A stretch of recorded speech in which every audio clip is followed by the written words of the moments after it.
میرا مقصد پورا ہو گیا تھا۔ اب میں پھر سے اپنے آپ میں مگن ہو گیا تھا۔ یہ بھی عجیب بات تھی، مجھے کسی اور سے کوئی فرق نہ پڑتا کہ کوئی مجھے کتنی اہمیت دیتا تھا یا کتنی محبت کرتا تھا۔ وہ اکیلی اگر مجھے اہمیت دیتی تو مجھے اپنا آپ بہت بلند سے لگتا تھا، اور اگر وہ منہ موڑ لیتی تو مجھے اپنا آپ نہ ہونے کے برابر لگتا۔ حالانکہ مجھے چاہنے والوں کی کمی نہ تھی۔ میں نے زیادہ عرصہ غم نہ لیا، حالانکہ میرا دل جتنا چور ہو چکا تھا۔ اسے کیا ملا ایسا کر کے؟ وہ رات مجھے کھٹک گئی۔ جس رات میں اسے کمرے میں چائے کا پوچھنے گئی تو اس نے بڑے سرد لہجے میں منع کیا تھا۔ اس رات نیند میری آنکھوں سے دور ہی رہی، اور پھر وہ سارا ہی بدل گیا۔ کیا کوئی ایسے بھی بدلتا ہے؟ میں تو اس سے سوال کرنے کے قابل بھی نہ تھی۔ اس نے مجھے امید کے جوتوں کبھی بھی نہ تھمائے تھے۔ میں اس کے لہجے کے رنگوں سے سارے مطالب خود ہی اخذ کر لیا کرتی تھی، جس کا نتیجہ مجھے ملا۔ اس چیز نے مجھے جس قدر صدمے سے دوچار کیا، میں اس قدر جلدی سنبھل گئی۔ ایک دفعہ پھر پہلی والی صورتحال سے میں بھی چڑچڑا ہو گیا تھا۔ میں بار بار توجہ کی بھیک مانگنے اس کے پاس نہیں جا سکتا تھا۔ پھر سر جھٹکتا، توجہ کی بھیک تو اسے چاہیے جو بظاہر مجھے نظر انداز کر رہی ہے۔ ڈرامے ہیں یہ سارے، مجھے بار بار تاؤ آ رہا تھا۔ پھر میں بے بس تھا انا کے آگے۔ اس دوران اس کا ماسٹرز کا رزلٹ آ گیا۔ اس کے رشتے آنے لگے۔ گھر میں صرف 2 لڑکیاں رہ سکتی تھیں، کیونکہ جن 2 کے رشتے تھے ان کو دادا کسی صورت باہر نہ بھیجتے۔ نہ جانے وہ 2 کون تھی۔ وہ سارا دن بولائی پھرتی، میرے سامنے بات کرتی تو آواز میں نمی گھلی ہوتی۔ اگر میں اس کی طرف دیکھنے کی زحمت کرتا تو پلکیں نمی لیے ہوئے ہوتی، اور اب تو ہمہ وقت جھکی ہی رہتی تھی، اور میں ڈرامے سمجھ کر سر جھٹک دیتا تھا، حالانکہ جانتا تھا کہ وہ ڈرامے ہرگز نہ کر رہی تھی۔ نہ جانے کیوں اندر سے میرا دل چاہتا تھا کہ اس کا جو بھی رشتہ آئے بس پکا نہ ہو۔ خیر، صرف چاہنے سے کیا ہوتا تھا؟ اس کے لیے آیا ایک امیر کبیر فیملی کا رشتہ فائنل ہو گیا۔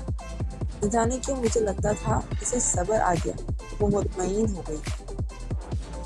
میرا سارا اطمینان کہیں نفست ہو گیا تھا۔ وہ پہلے جیسی پرسکون ہو گئی تھی، ہر وقت اپنے کام میں منہمک رہتی تھی۔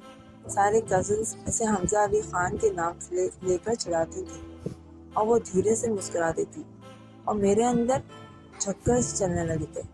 یہ مجھے کیا ہو گیا تھا؟ اس کا منگیتر بہت امیر تھا، اکیلا رہتا تھا۔ منگنی کے فوراً بعد شادی کا ہنگامہ شروع ہو گیا۔ میرا دل اور شدت سے چاہنے لگا کہ میں شادی روک دوں، نہ ہونے دوں، کیونکہ میری مزور انا، جسے میں نے پہلے دن سے ہی بڑھا دیا تھا، وہ میرے سامنے ڈٹ کر کھڑی ہو جاتی اور بے بس اس کی شادی کے انتظامات میں لگا دیتی۔ مجھے لگتا تھا کہ وہ ایک نہ ایک دن تو اپنا خول اتار ہی دے گا۔ جو بھی ہو، مجھے یقین تھا کہ وہ بھی میری محبت میں مبتلا ہے۔ نہ جانے اسے کیا چیز روکتی تھی۔ خیر، مجھے لگتا تھا کہ وہ میری شادی کا سن کر ہی مجھ سے لڑنے چلا آئے گا، اور اپنے وعدے اور امیدیں جو انکہی تھیں سب کچھ کہہ دے گا۔ رب جانے اس نے اتنا مطمئن رہنا کہاں سے سیکھا تھا۔ حالانکہ اگر وہ شادی کے لیے میرا نام لیتا تو ہمارے درمیان کوئی ظالم سماج نہ تھا، اس لیے وہ ظالم سماج کا کردار خود ادا کر رہا تھا۔ خیر، مہندی کی رات مجھے یقین ہو گیا کہ ساری محبت جس پر میں نے اپنی عمر کا ایک حصہ تباہ کیا تھا وہ عکارت۔ یہ ساری توجہ محبت اگر میں نے اپنے اوپر کی ہوتی تو مزید سنور جاتی، کیونکہ میں پہلے ایک سلجھی ہوئی لڑکی تھی۔ عام لڑکیوں کی طرح محبت میں نہ رسائی کے خوبات خوب ہوئی۔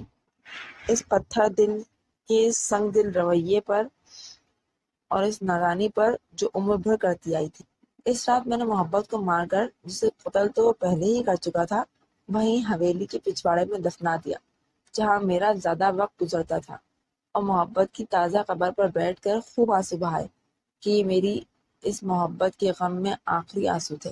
جب بہت رونے کے بعد میں اٹھی تو دل ہر طرح کے احساس سے عاری تھا۔ اگلے دن میں نے نیا جنم لیا تھا، جس میں کسی کی بھی محبت شامل نہ تھی، حتیٰ کہ کچھ گھنٹوں بعد نئے آنے والے ساتھی کی بھی نہیں۔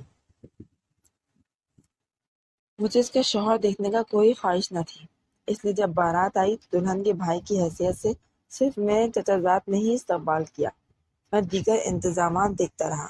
دل پر بھاری جبر رکھا تھا، کسی دلہن کے روپ میں بھی نہ دیکھا کہ دل پہلے ہی بہت مشکل سے سنبھل رہا تھا۔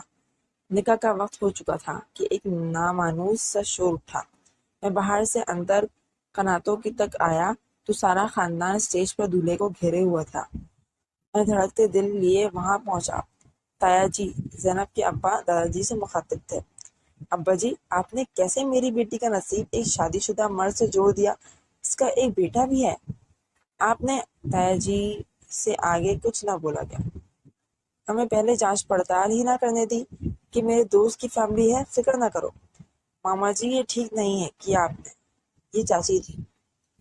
دادا حضور سمجھا رہے تھے کہ اتنا اچھا رشتہ میں صرف ایک بچے کی وجہ سے نہ ٹھکرا سکا، جو کہ ہے بھی بن ماں کا۔ حمزہ علی خان پڑھا لکھا ہے، اتنا بڑا بزنس ہے، کیا ہوا جو شادی شدہ ہے؟ دادا پرانے خیالات کے مالک تھے، لیکن چاچا اور ابا حضور نہ مانے اور میرے ابا نے جلدی سے میرا نام لے لیا، جیسا کہ اکثر اس طرح کے موقع پر ہوتا ہے۔ اور میرا دل تو شاید کسی ایسی ہی صورت کا منتظر تھا کہ میری انا بھی سلامت رہے اور جو میں چاہتا ہوں وہ بھی ہو جائے۔ ایسے میں جب بارات واپس جانے میں چکروں میں ہو اور اس کے بعد کوئی بھی اس سے شادی نہ کرے گا، اس صورتحال میں میری ہاں کرنے سے ایک تو مجھے محبت مل جائے گی جس کا مجھے ابھی ہی ادراک ہوا ہے، دوسرا میں ساری زندگی اسے اپنے احسان تلے رکھوں گا اور میری انا کا سر اونچا رہے گا۔ ابا کے اس فیصلے پر اس نے نظریں اٹھا کر مجھے دیکھا اور میں نے بیزار سی شکل بنا کر کف موڑے، حالانکہ اس سوگوار حسن کو دیکھتے رہنے پر دل اڑا ہوا تھا۔ نہیں! ایک دم اس کی نم آواز ہال میں گونجی۔ میں نے جھکا سر اٹھا کر حیرت سے اسے دیکھا اور پھر وہ چلتی ہوئی تایا جی کے پاس آئی اور ان کے سامنے ہاتھ جوڑے۔ ابا، آج اگر میں ان کے ایک بیٹے کی وجہ سے انکار کر دوں، اس کی عمر بھی ابھی 1 سال ہے اور اس کے علاوہ کوئی کسی قسم کی خامی نہیں، تو کیا خبر کل کو مجھے اس گناہ کی سزا ملے اور میں ساری عمر اس فیصلے پر پچھتاتی رہوں۔ آپ پلیز انکار نہ کریں۔ اس کی آنکھیں آنسوؤں سے بھری تھیں۔ مجھے لگا میں فنا ہو گیا ہوں، کسی قبر میں زندہ گاڑ دیا گیا ہوں۔ میں اسے روکنا چاہتا تھا، لیکن اس لمحے بھی میرے قدم زنجیر ہو گئے جب وہ آنسو بھری آنکھیں مجھ پر ٹھہرائے قبول ہے کہہ رہی تھی، اور میں ہمیشہ کے لیے ان آنسو بھری آنکھوں کا اسیر ہو گیا۔ جب مجھے ہوش آیا تو وہ رخصت ہو چکی تھی۔ سب سے ملنے کے بعد وہ میرے سامنے کھڑی تھی۔ میں نے بس اسے دیکھ کر منہ موڑ لیا۔